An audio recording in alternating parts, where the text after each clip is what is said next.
Hello guys, gals and gamers, and welcome back to another video starring me, the only person in this video. Wow. Before we begin with this video, I would love to remind you guys to please like and subscribe to my channel. Also leave a comment down below. I really appreciate your comments because I want to start a discussion with my videos, and there's going to be videos every Monday about video games and other nonsense, so please stay tuned for those. But now let's just get back into the actual topic of this video. So yeah, Pokemon Unite released, and now there's been a lot of talk about Pokemon and eSports for some reason. And a lot of people wondering like, will Pokemon Unite be the next big eSports? And I can't really say yet. We'll just have to wait and see how people will get invested. And I think one of the most important part is seeing how the mobile release will come, because that will bring a huge new audience that can play the game now. So we'll just have to see how the game evolves. But it got me thinking, what about esports and the mainline series of Pokemon games? How's that going? We know that we have a big competitive scene in Pokemon. We have Pokemon World Championships that have been going on since like 2004, but still Pokemon is not really that big of an esports. It's nothing like League of Legends or Fortnite or Overwatch or anything like that. It's still like, it's big, but it's not that big. So what's the deal with that? For me, I see it as Pokemon being a really good competitive game, but a really bad esports game. So why is that? And before I explain further why I think that, I think it would be best that we go a bit further into what kind of scene does the competitive Pokemon games have. So what is competitive Pokemon like? It's of course 1v1. There is no team-based Pokemon games. It's just one person with their Pokemon against another person with their Pokemon. Each Pokemon has 4 moves, they have items and their abilities, and they can use all of that as much as they want to win the battle. And you win the battle by making the other person's Pokemon HP hit 0 and they faint, and when they are out of usable Pokemon, then you win, blah blah blah, simple as that. And the most common format of the competitive scene in Pokemon seems to be the double battle. So you have 2 Pokemon on both sides. So you have 2 of your Pokemon against 2 of the opponent's Pokemon at all times. And Pokemon teams usually in games consist of 6 Pokemon. This is the case here too, but you only choose 4 of those in a battle. It's just to make things a bit more exciting and the opponent not realize what you will do, and you can send your Pokemon to battle in any order that you want as well. So that is pretty nifty. Imagine you going like a best of 3 scenarios with someone, and you start with, say, Charizard and Swampert for some reason, but then you realize that that wasn't a good strategy, so you can change that mid-game and you can start with Tyranitar and Charizard, because you also have a Tyranitar on your team. So that is something pretty interesting and unique that Pokemon does, in my opinion. So yeah, and if you go with single battles, you only choose, I think, 3 Pokemon for each battle. So yeah, the Pokemon competitive scene is actually really popular among players. A lot of people do that. If they complete a game and still want to keep going, there's usually some small stuff you can do post-game. But what most people focus on is either the competitive scene or do something else like shiny hunting. Which, if you're interested in that, I also have a video on shiny Pokemon in this channel. But yeah, the scene has always really been there since the beginning of Pokemon, but it really started to ramp up, really started to flourish after the online capabilities were introduced in Pokemon in Diamond and Pearl, and then in 2009, mainline Pokemon games became a part of the Pokemon World Championships, which have been going since 2004, but for the first few years only included like the Pokemon TCG. So yeah, since 2009, the popularity of competitive Pokemon has been growing and growing and growing. I think this is just due to accessibility of it. If you wanted to get into competitive Pokemon in generations 4 and 5, it was like really difficult to get good competitive Pokemon. But ever since we have gotten a lot of new quality of life improvements, a lot of new items that just help you get a really strong Pokemon much quicker. If you wanted to have a good Pokemon in generations 4 and 5, you would have to breed for it, and you couldn't decide on, or you couldn't influence the IVs in any way really. But if you want to get really good competitive Pokemon in the modern games, you can do that in just a few hours if you really want to, and if you know what you want from that Pokemon. It's really easy, it's really simple, and I just love that. And Game Freak, the developers of mainline Pokemon, have been making a lot of good decisions and adding a lot of good stuff for the competitive scenes. They have added, like in just Sword and Shield, they have added a lot of quality of life stuff, and then a lot of new exciting items, Pokemon, and abilities. For example, Sword and Shield introduced Glowing Weezing with its ability Neutralizing Gas, which neutralizes all other abilities on the field, and that is really good in the competitive scene. And you see it a lot used with Pokemon like Regigigas and maybe Archeops on Pokemon that are not benefited by their abilities. And with these new items and new abilities, you can do so much more. You can have so many new creative strategies and that kind of stuff. And unfortunately, currently, the Pokemon World Championships is on hold due to, the worldwide pandemic. You can't really do in-person events. We didn't have one in 2020, and again, none in this year, but hopefully it will return in 2022. This all sounds really good so far for a competitive game. You can have a lot of strategies, there's a lot you can do with it, and it's really simple and easy to get to. It's a really popular franchise. Everything seems to be going for it. So why do I think it's not good esports material? And there's a few problems with it, but one is like the biggest of all.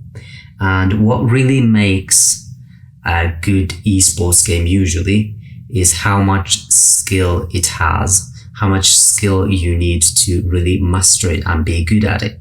Look at something like League of Legends, Fortnite,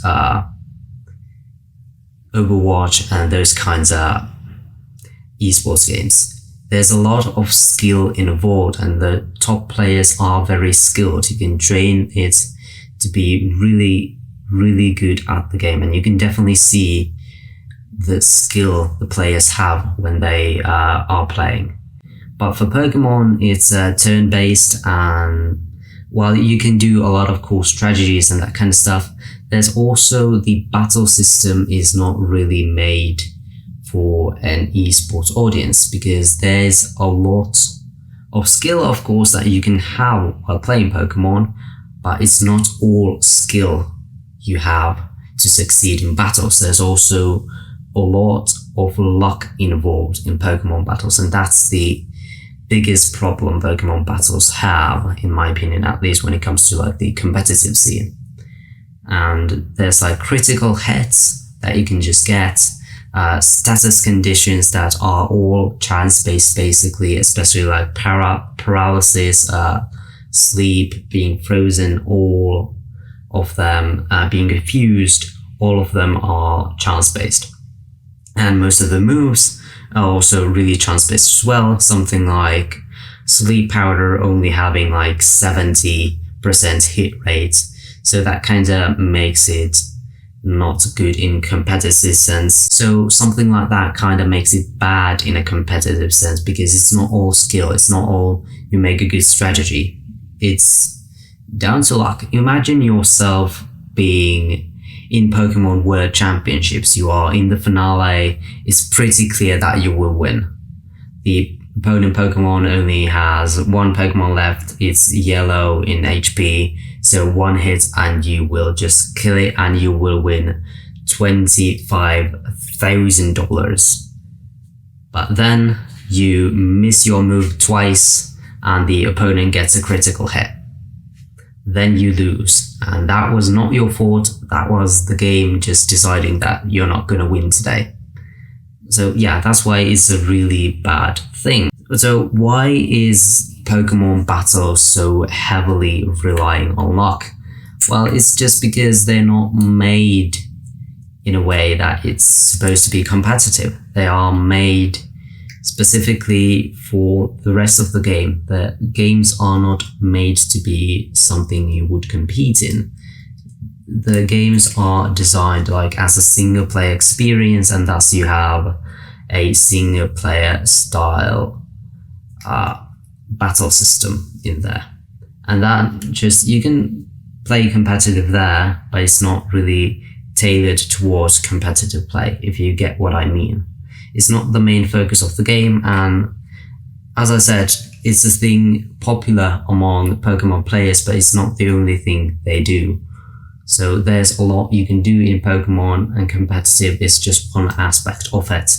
So yeah, but it's still kind of amazing that Pokemon has such a large scene altogether. But okay, if we were to look at this as a big problem, how could we solve this? In my videos, I don't just want to talk trash about a game or a mechanic. I want to also think about how we can improve things. So how can we improve things? So one way is to make a completely competitive focused platform for Pokemon. Have it released maybe on like mobile and your current Nintendo console, now being the Switch, of course.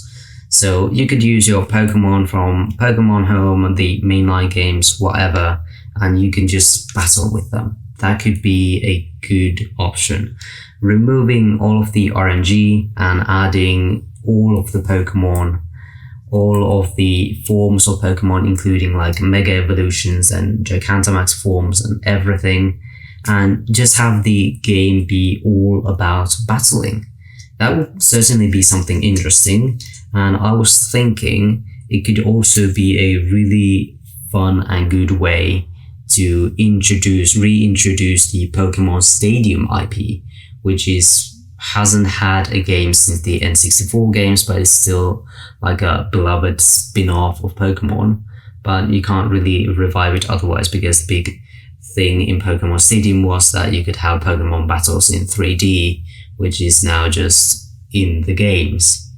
So maybe you could do like Pokemon Stadium Elite and have that be like the competitive focused Pokemon games, where you can have like Pokemon battles without RNG tailored toward competitive use, and you can make that the eSports game of Pokemon, and then you can just do whatever you want with the battle system in the mainline games. That could work. But other option is to adjust the games, the mainline games in general, and especially adjust like the ranked battles. Remove as much of the RNG as possible, ban some moves that use heavily RNG, maybe even ban status conditions altogether, at least some of them, like sleeping, frozen, being confused, maybe leaving like burn, poison there, but otherwise I'm not sure. It really is a difficult thing to balance, because the Pokemon games have basically had the same battle system through all of the games, just evolving, and maybe removing the RNG could be another evolution of this. But at the same time, I'm not really sure. But still, Pokemon has had moderate success in esports. All of these things considered. And even when that is not the focus, basically it's not focused ever that the competitive scene gets what they want. It's still kind of amazing that Pokemon has had such a big competitive scene. And I think that is something really to be proud of. And I think it's a really good competitive game in the same sense as something like Mario Kart or Mario Tennis, which it's fun to play with friends. It's fun to play against other people.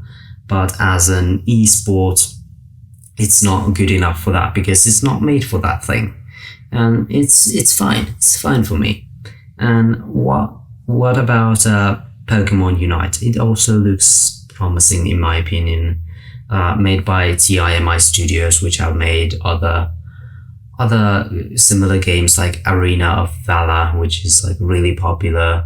And I think they know what they're doing. So if you want an esports Pokemon, you might want to check out Pokemon Unite. It has different gameplay, of course, but it's tailor-made for the esports audience. So that's, if you want that, go for it. But what do you guys think? Did I make any sense? Would you like a Pokemon Stadium game that is all about the competitive scene of Pokemon?